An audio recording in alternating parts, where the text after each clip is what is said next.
duraan dursee salaamtaan xiyyeeffannoon neeraa burqatee hunda keessan isin haadha qabdu hordoftoota Iskandar Alee Horsoo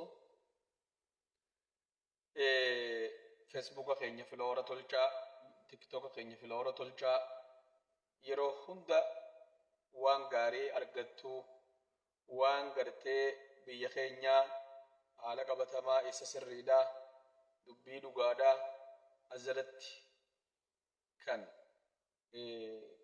loogii khamiirraa bilisatee argachuu dandeessu jechuudha.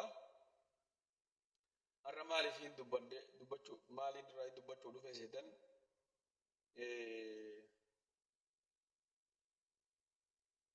wantoowwan duratti jechaa turre akkuma beektan namoonni na hordoftan baay'een keessan ni beektanii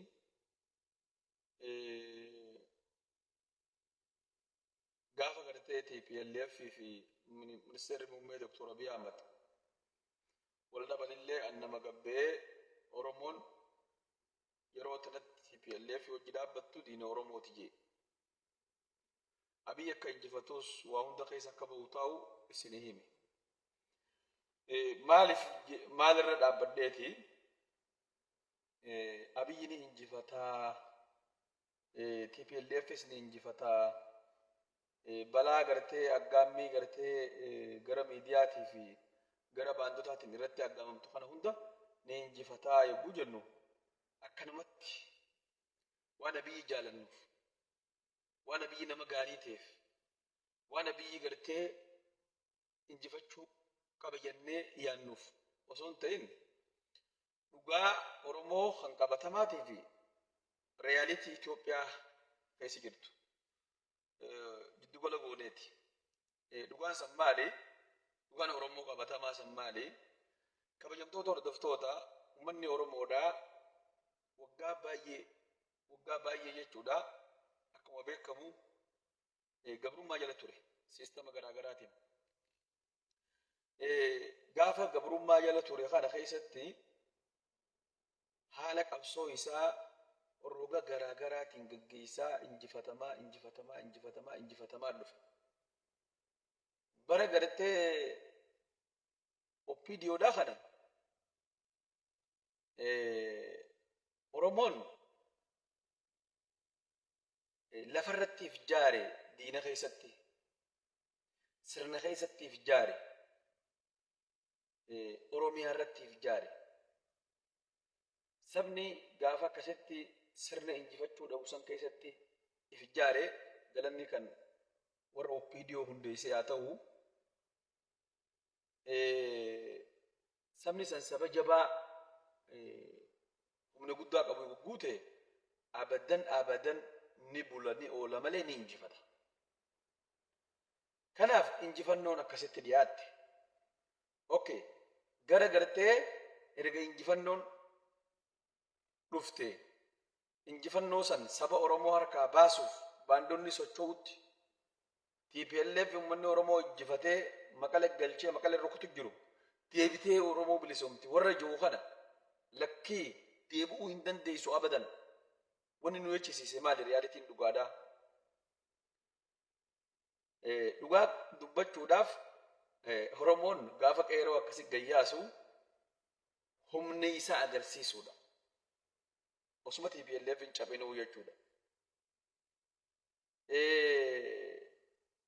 Humna Oromoon agarsiiftee karaa nagayaatiin uleedhaan waraana gartee taankii uffate maqalatti guugalchitee taankii san to'attu humna qilleensaa humna lafaa humna Itoophiyaa guutuu tana to'attu nama humnaan achiin as deema masaraa lammataatiif jiru sabni jabaan kun hanga akkamitti if ilaalaa reyaalitiin lafarra jirtu akkamii ilaalleeti.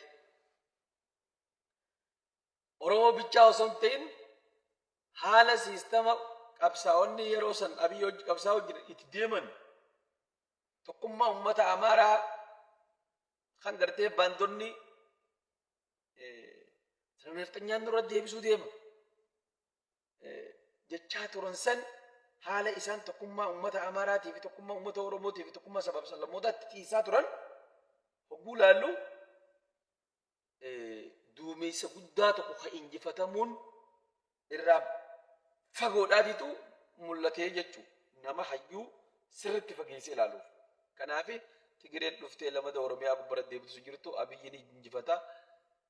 Tigraayin lafarraa bada malee yoo isaan taa'uu didan lamada Tigireen Finfinneetti hin deebitu isiniin jechaa turre. Okay. Gara biraatiin Oromoo sirna keessatti ajjeefamtu tana namni ajjeesisaa jiru baandota Ijiptiitii fi baandota Shaabiyaan harka keessaa qabdu isiniin jechaa turre. Tokkoffaa irratti Jowaar Mohaammed. Jowaar Mohaammed humna Oromoo abdatee akkas godhachaas ture isinitti hin fakkaatin. Humniti Jowaar Mohaammed duuba jirtu Oromoon akka agartee siyaasa addunyaatti miskiina. Addunyaan Oromoo deeggaraa turte hin jirtu. Addunyaan dippiloomaasiidhaan Oromoo deeggartu takka illee hin turre. Oromoon sirna biyya isii gubbarra ijaarame keessatti ijaarteet injifatte malee. Ammoo Jawaarii fi warroota Jawaar marsan hunda dippiloomaasii duuba jira. Dippiloomaasii Liigii Arabaa duuba jira jenne yeroo takka lamarra sadii isin himaa turre.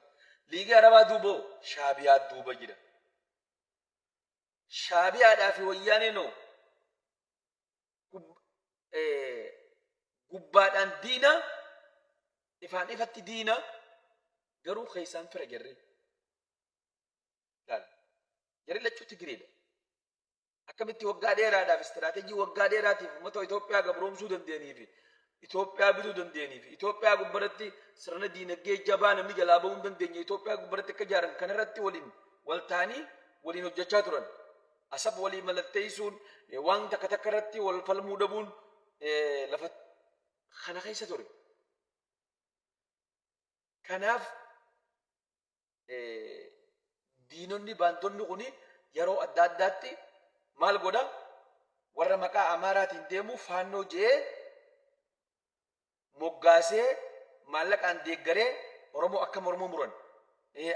Akka gartee jinoosaaytii Oromoo irratti jinoosaaytii adda addaa Oromoo irra raawwatan godhaa turanii jechuudha. Laalamma haasawni xiqqoon ifa bahaa jira. Amma halee muudeen gadda edamoo kana Jowaar Mohaammed TV naftanyaa irratti ol ba'ee maal jee faannoodhaa fi gaafa gartee waliigalteen pirootaariyaadhaa gaggeeffamtu waliigaltee pirootaariyaa qofa osoo hin ta'in waliigalteen pirootaariyaadhaa warra gartee shaneedhaa kan isaan ni wajjin maqaa Oromoo dhootee wal deeggaruu kanaa fi warra Amaaraa kan faannoo jee wal deeggaruu kanaa fi rephee loltoota hunda waliif fidaa jenneeni didanii. Amma immoo hogguu ABO'dhaa fi faannoon tokkooman ajandaa irratti gaggeessu jiranii jee. Tuttuqaan Soomaaliyaa keessatti Soomaalee fi Oromoo waliin tuttuquun maal jee? Akka Soomaaliyaa naannoo gaanfa Afrikaa gubbatti sabni Oromooti sabni Soomaalee wal tuttuquuf dhiyeenya kana wanni mul'achuu jiru sun sanii jee. San dura haasawaa isaa kana dura maaliin isin jechaa turen? Oromoo Somaalilaandii keessatti akkasitti tumamtee akkasii ajjeefamaa turtee fi Oromoo Soomaaleen ajjeeftuu fi Soomaalee Oromoo Soomaalee ajjeeftuu fi Soomaalee Oromoo ajjeeftu hunda jaraatu duuba jira. Maal tan gartee biyya ollaatis mootummaa kana keessatti sabni Oromoo akkanatti xiqqaachaa jira siyaasa jiru ittiin gaggeeffachuudhaaf warra gartee Soomaalee jajjabaadhaaf ajandaa Oromoon ta'in kennaafii jiruun isiniin jee. Jawaaris sanuma ragaa bee. Kanaaf Oromoon yogguma takka illee baandaa kanarraa akkamitti akka hin qusachuu qabu itti yaaduu qabaan isiniin jaa. Baandaan yogguma takka illee Oromoodhaaf diina gurraacha.